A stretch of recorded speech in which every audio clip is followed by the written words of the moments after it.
Hi people, welcome to the Run Testers, and in this video we are putting the new On Cloudsurfer 2 up against the Nike Pegasus 41. These are two daily trainers, both neutral and nicely cushioned with a softer edge.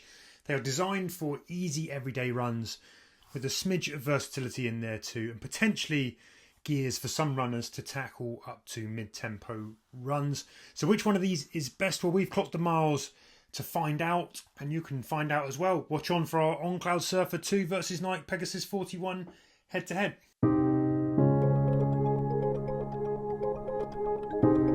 Quick details first then. When it comes to stack height, the On Cloudsurfer 2 packs 32mm in the heel, 23mm in the forefoot for a 9mm drop. The Nike Pegasus 41 comes in at 37mm in the heel, 27mm in the forefoot for a 10mm drop. The Cloudsurfer 2 weighs in at 9.1 ounces or 258 grams in a UK men's 8.5 test shoe. The Pegasus 41 is heavier at 10.5 ounces or 298 grams. On price, the Cloudsurfer 2 lands at £150 or $160. The Nike Pegasus 41 is £130 or $140. Let's give you a quick shoe comparison then, and both these shoes are a little lower in stack than some of the bigger dailies that we're now seeing. There's something a little bit more traditional about both of them. The lower stack Cloudsurfer 2 has a midsole that has On's Cloud Tech phase design, where the cloud elements here collapse in sequence, a bit like dominoes, and then they release as you roll through each step. There's a more pronounced rocker compared to the Nike shoe. Interestingly, unlike the Cloud Eclipse and the Cloud Monster 2, there's no speedboard plate in this shoe. That's used in On's shoes to kind of stabilise the midsoles. That has been left out here to soften the ride versus the older generations of this shoe. When you're moving over to the Nike Pegasus 41, meanwhile, this has a bigger stack of React X foam. It's got some air zoom units under the forefoot and the heel to add a bit more pop to the ride. It's quite a chunk more foam under the heel than you're going to get from the Cloudsurfer.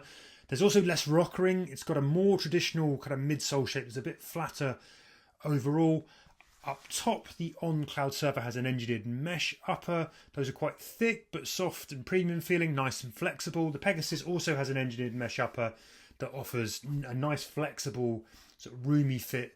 Both shoes have medium padded heel collars and tongues. The Nike heels are a little narrower compared to the round sculpted collars on the On Cloudsurfer 2. And the Pegasus tongues are also gusseted while the Cloudsurfers aren't.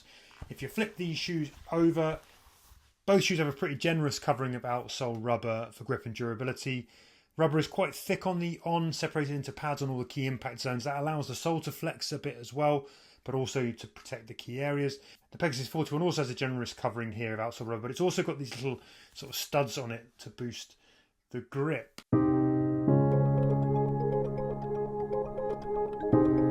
So when it comes to the fit of the two shoes, I've got a UK 9 in both. With On, that's a US 9.5, it's a US 10 in the Nike, so as you'd expect, we've got a little bit more room, perhaps in the Nike in terms of length. I think it's the roomier upper in general actually as well. It's got a slightly wider design, very accommodating and comfortable upper on the Nike. Same is true of the On though, and the way it hugs the foot, I do think is nice. It's nice without being oppressive. Like, they've both got lots of padding here, and maybe that'll be a bit of a problem in the heat, but I've always really liked the way On uppers are designed. I do think they are snug but comfortable and stretch with the foot and allow it to move and breathe quite well.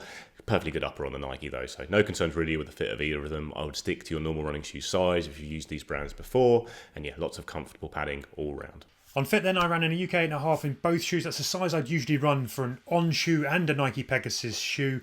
The Cloudsurfer has a good step in comfort. Everything feels wrapped and held without being restricted. I found it easy to get the shoe locked in. The heel's held well, and there's just about enough room in the toe box, along with a bit of flex from the mesh uppers.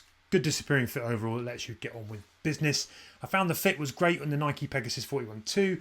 There's balanced comfort, hold without excessive plushness from the medium padded heel collars and tongues. There's plenty of flex in the uppers too, on par I would say with the On Cloudsurfer 2, though some might want a little more structure and support when you're doing some of the sort of tighter turn stuff in the Pegasus. But for long straight miles on even asphalt, the Pegasus 41 offer an easy, roomy, unrestricted feel, and I would recommend going true to size in both of these shoes.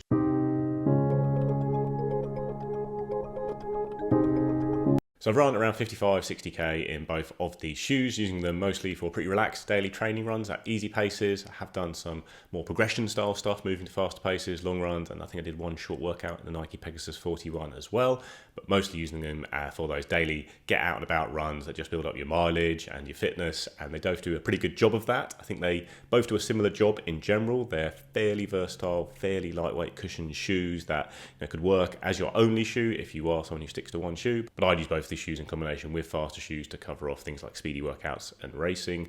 But yeah, they do a similar job, I think, just in a different way. They've got different ride feel, these two shoes. So the Pegasus, you've got the more traditional silhouette, that higher drop style that Nike is sticking to when most brands are probably moving a bit more towards lower drop and more rocketed shoes. The Pegasus 41 is a high drop shoe without much of a rocker, so you kind of snap through as a result.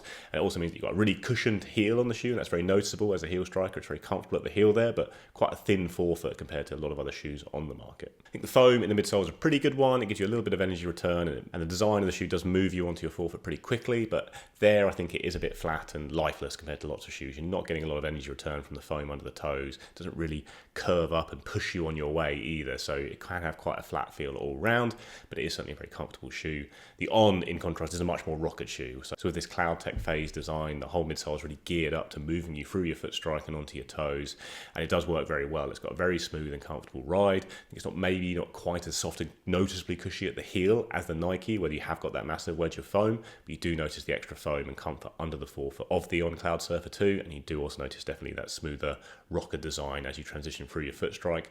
As said, the foam is not the most lively on the On either, I would say, when I have run at faster paces in it, and I think I flatten out the rocker a little bit on the shoe when I do that, and then you don't really notice a big amount of energy return off the toes. It's a good shoe for ticking over in, but don't think either are particularly impressive when it comes to versatility, but the On's a bit lighter, so maybe that does have a little bit of an edge on that front, but both of them, like I say, are more geared up towards easy runs. A little note on the On Cloudsurfer 2 is that it hasn't started squeaking for me at all yet. I know that was a problem with the first version, or, well, whatever number was the Cloudsurfer was last year when it had a bit of a squeaky problem, but I haven't really noticed any squeaking with the second one yet. So yeah, I say both shoes are really good for easy daily training. They're not as maxed out and cushioned as lots of shoes on the market these days, but both definitely have enough cushioning and protection to protect the body and make it feel comfortable on those easy runs, and then neither are necessarily the most versatile. Did do a run in both shoes at the same time, and you can notice the different feeling as you transition through your foot strike. So landing at the heel, I think the Nike is a bit cushier and softer maybe than the On, although that is also soft at the heel as well. And the Nike kind of snap through, and you get that quite firm feeling under the forefoot as a result, because there is less cushioning there. But also the way you do snap through without the rocker means, as a heel striker, I do find it actually less comfortable under the forefoot. So even though there's loads of cushioning at the heel where I land, which is great, I think because of the way you then move through from your heel, relative lack of cushioning under the forefoot is noticeable. With the On, you've got that very smooth ride, really comfortable rocker. I just found it very natural to run in when I was doing my training in it, less so maybe at faster speeds, but certainly at those easier paces. Now in testing, I've run well north of 100 miles in the Nike Pegasus 41. I've run 60 plus miles in the On Cloudsurfer 2. I've also done a solo marathon test in the Pegasus 41, which you can find on the channel if you search for it. I've done a full range of paces in the shoes. I've mixed up roads with kind of light off-road river paths, that usual stuff that I run. Overall, I really like both of these shoes. They've been quite sort of favourites of mine over the time that I've tested them. In terms of versatility for the way that I run, I think they can handle quite a lot, certainly up to my endurance pace.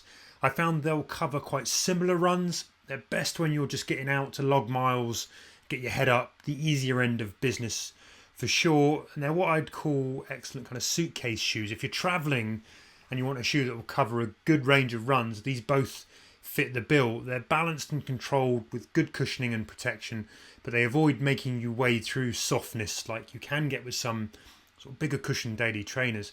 Now when it comes to the Cloudsurfer 2, the geometry, the fit, the mid cushion, the weight, the agility, I think they all work well with the way that I run. There's some snap to this shoe when you move faster with a quick foot turnover, but they cope nicely at that kind of slow to middling pace as well. One thing I will say, you notice the rockering and that collapsing midsole effect that sort of rolls you more than the flatter, less curved Pegasus 41, which is just a bit more traditional in terms of that ride. The Pegasus 41 though also has an excellent disappearing feel. It's spacious and roomy, it's light, it's unfussy. I find it really easy to slip on, instantly comfortable. The ride is cushioned, maybe more so in the heel than you'll get in the Cloudsurfer 2. It's a bigger shoe, but it runs lighter on the foot, I think, than the scales suggest it should. I found it cushioned and protective, but not overly soft and laboured. I think it's a workhorse that'll eat easy miles There's a little bit of bounce and energy from the combination of the React X and those Air Zoom pods, though I would say that neither of these shoes offer the liveliest, most energetic return from the midsole foams. They are both happiest from slower up to endurance cruising pace, though I would say the On Cloudsurfer 2 probably has a little bit more capability beyond that. I can run a little bit faster in this shoe due to the kind of the lightweight feel of it and the sort of more precision that you get. Then on durability, I would say that both of these shoes have held up equally, though I've got more wear in the heel on the Pegasus on the outside. Here, those studs have worn away a bit more. None of that yet on the On Cloudsurfer 2, though I have done less miles.